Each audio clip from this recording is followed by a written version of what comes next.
Hi guys, welcome back to Lost My Library. My name is Kate. Today I'm doing another tag. So I noticed that I just subscribed to this guy. His name is Jim's Books and Reading Stuff. He has been doing a series of tags where he's doing the alphabet. So I just noticed it. He's on N now.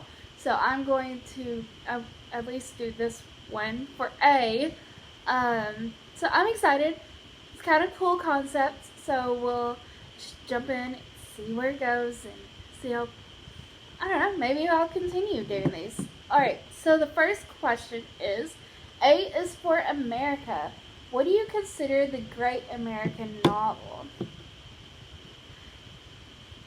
As someone that read literature, I haven't read a lot of like full-length American novels. I love Toni Morrison's novels who are set during slavery, during the late 1800s. I love those novels.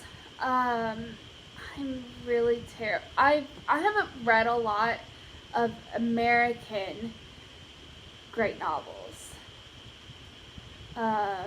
Really any. I don't think I've read any full length, and I'm just not getting anything that just jumps out of my mind to be like, that was great. I'm thinking of like The Scarlet Letter. I didn't love The Scarlet Letter. I'm thinking of Mark Twain, and I've read The Adventures of Huckleberry Finn, which was okay, but I didn't absolutely love it. It had its fair share of problems. So I love Toni Morrison. I love her novels. That's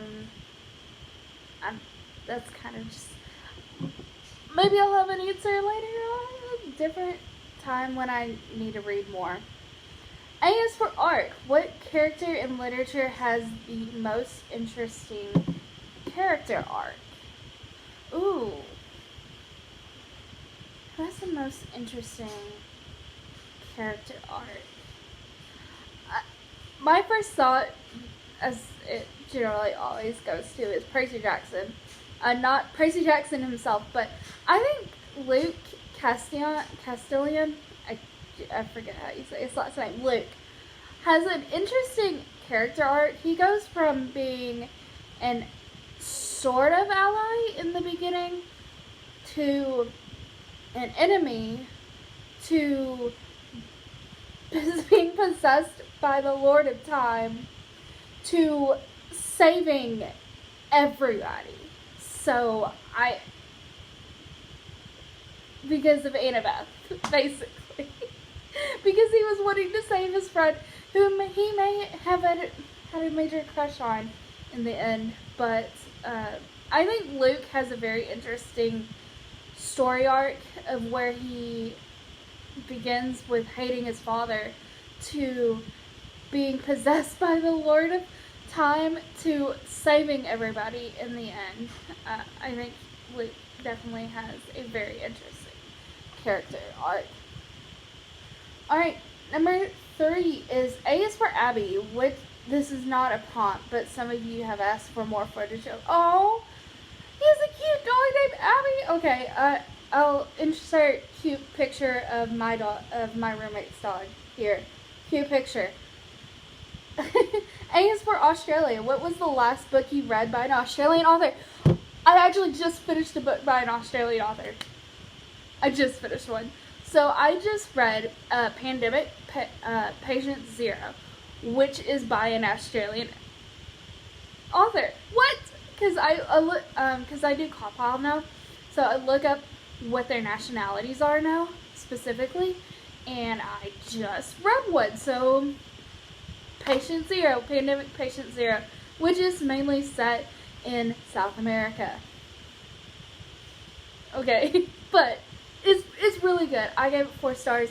Full reviews coming because I had an arc for it. So full reviews coming here very shortly of Pandemic Patient Zero.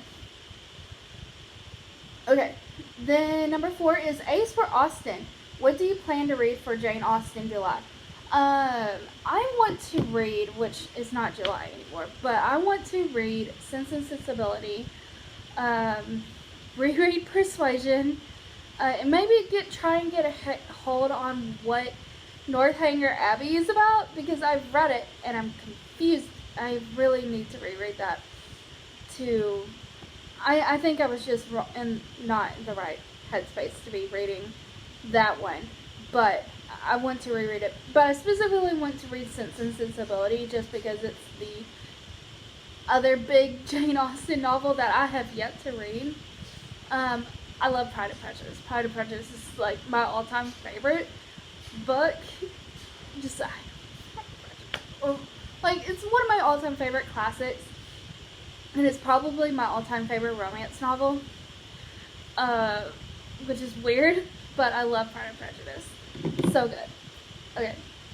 And then number 5 is A is for automobile. What is your favorite literary automobile? Can I say, since there are supernatural books, can I say The Impala? It's supernatural. I love The Impala. The 1967 Chevy Impala. Love it.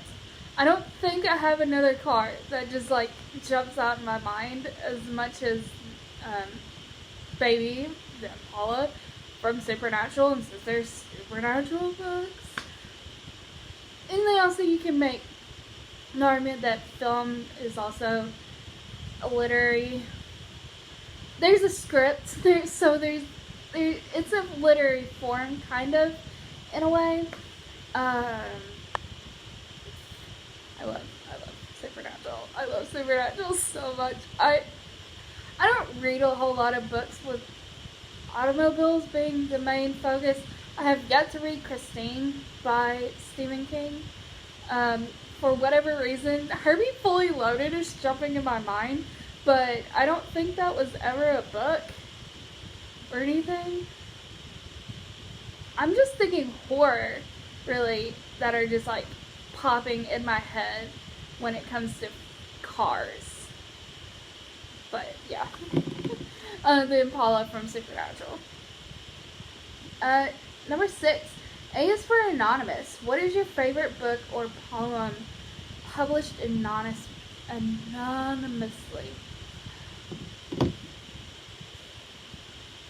I don't have one. I really don't. I don't think I have one. I'm trying to think of poems. I'm positive I've read anonymous poems. Oh, well, okay, Beowulf technically is anonymous. Nobody knows who wrote Beowulf. I didn't love Beowulf, but that's the only one that's really coming up to my, like, coming in my head of, like, oh, that's something that was written that nobody knows who exactly wrote Beowulf.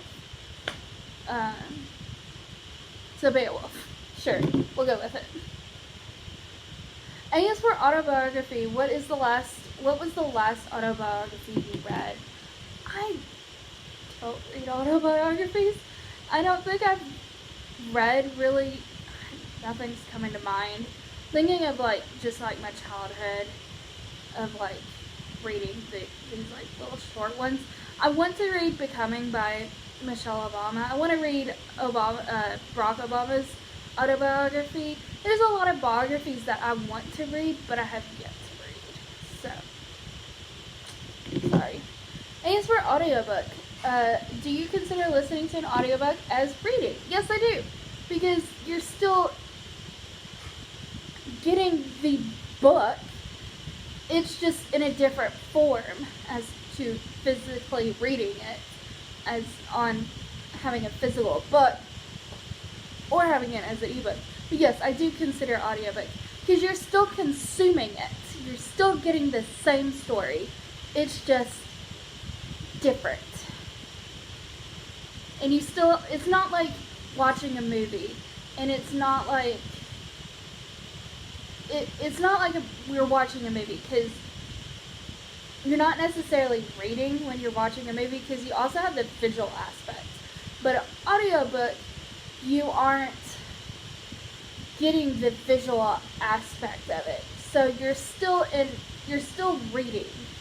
because you're not getting the visual kind of, like a visual aspect to it. So yes, I do consider audiobooks as reading, because there are people that need audiobooks, and I love audiobooks as well. There's people that really do need audiobooks, and I think us trying to gatekeep this, like, actual reading, is not anything that's going to be good for the community as a whole.